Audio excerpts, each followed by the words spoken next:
some degree amongst the 10 tribes. We should remember that there were 12 tribes of Israel. These 12 tribes divided into two different sections. The northern section became the 10 tribes. The southern section, Judah and Benjamin, became the kingdom of Judah. Eventually, from the northern tribes, Levi, most of those who belonged to Levi also moved to the south.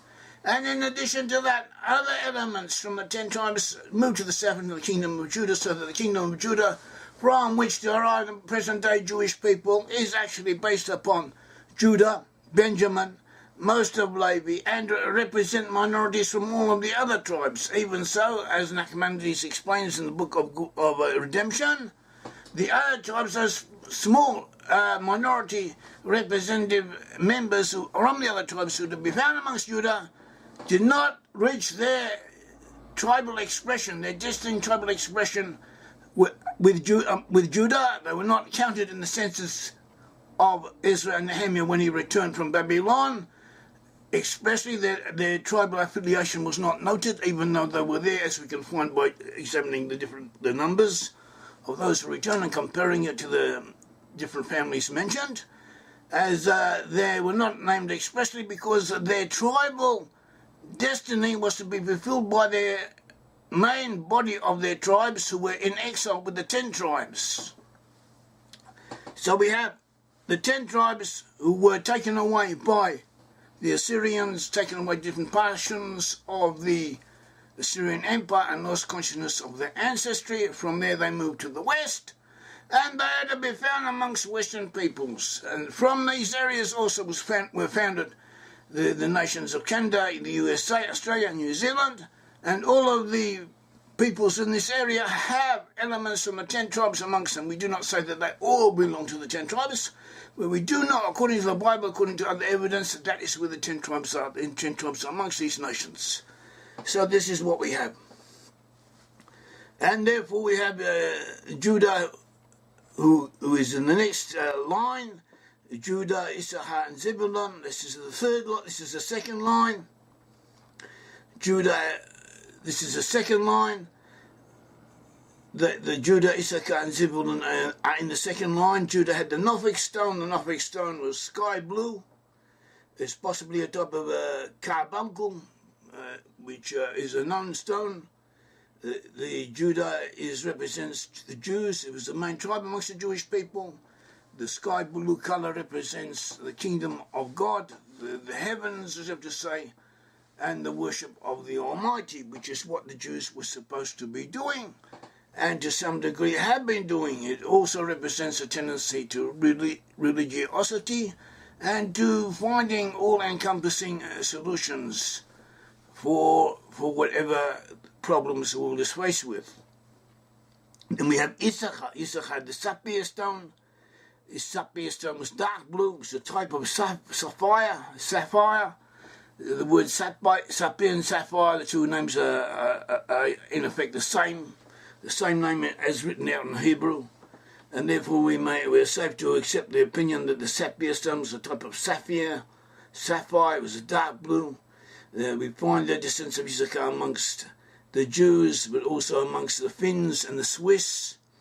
And the colour dark blue represents a tendency towards introspection and other qualities. So this is what we have. We had Zebulon had the Yehalom stone. The word Yehalom in Hebrew is translated as diamond. Some people say that is what it was. It was a diamond. Others say it was a type of pearl. At all events, it is a whitish colour, and this was the colour of the stone of Zebulon, and the white represents all-encompassing conceptions of the world, a sense of internationalism, of reaching out, of being able to comprehend a great number of different aspects of opinions, different facets of reality at one at the same time. So this was Zebulon. We find Zebulon amongst the people of the Netherlands. The third row, this Dan, Gad, and Naphtali. Dan had the Leshem stone. We identify the Leshem stone with amber, which is a yellowish stone. The Midrash says that its colour was similar to that of a sapphire, but you can get sapphires who are yellowish. It doesn't say much.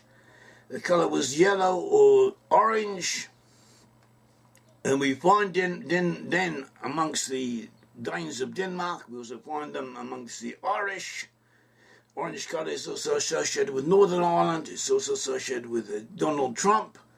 Perhaps there's a common denominator amongst these different aspects of the colour orange. It is worth thinking about and looking into. Next tribe was Gad. Gad had the Shevo or Sabo stone. Its colours described as mixed black and white. It's apparently a mixed black, grey and white. It was a grey agate, which fits this description. We find the people from Gad amongst the Swiss and amongst others in Scandinavia. Naphtali became the Ochlama stone. The stone is described as clear wine in the Midrash. We understand it to have been more like a pink mauve type of colour. We identify it with a mauve amethyst, which has these colours of pink and mauve in it. And Naphtali settled in Norway. This colour is associated with feminine attributes, but the feminine attributes in the male often come into expression in a masculine way. So don't take these equations too far, too much of an extreme. The Vikings were quite masculine and quite forceful, and they came from the people of Norway and from Denmark and from Sweden. The fourth and last row is Asher, the tribe of Asher, Joseph and Benjamin. Asher had the Tarshish stone. The Tarshish stone, its colour is not given. We understand that this stone was probably aquamarine, because the term Tarshish is sometimes used for the colour of sea green, aquamarine. And it is associated with it. And Asher, we find the tribe of Asher amongst the Irish, also people from parts of Scotland. The name Asher in Hebrew connotes happiness, being happy, and also can more remotely indicate wealth and richness. The next tribe is the Shoham stone. The Shoham stone belonged to Joseph. It is said to have been a black stone. Its colour is black, others say dark green, others also say red, a bright red, but apparently the Midrash says it's dark, it was black. It's identified with Joseph, and the colour black often is taken to represent judgment, restraint, rulership. We find descendants of Joseph amongst the peoples of Britain and the offshoots of Britain, and also amongst the people of the USA.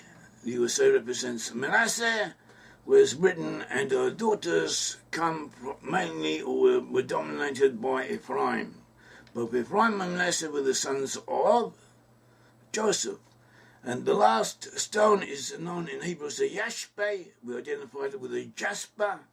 This is the stone of Benjamin. It is said to have all of the colours of the rainbow in it, and we find jasper stones of all different colours, but often we find a lot of colours in the one stone. So if you look around hard enough, you probably could find some type of jasper stone or some specimen of a jasper stone with all the colours of the rainbow in it. It does fit the description, and the term jasper or yashpe in Hebrew and jasper in English, they are similar. They are, according to the rules of etymology, they are apparently one and the same name. And that was the tribe of Benjamin. So this is what we have. May the Lord God of Israel bless you. Thank you.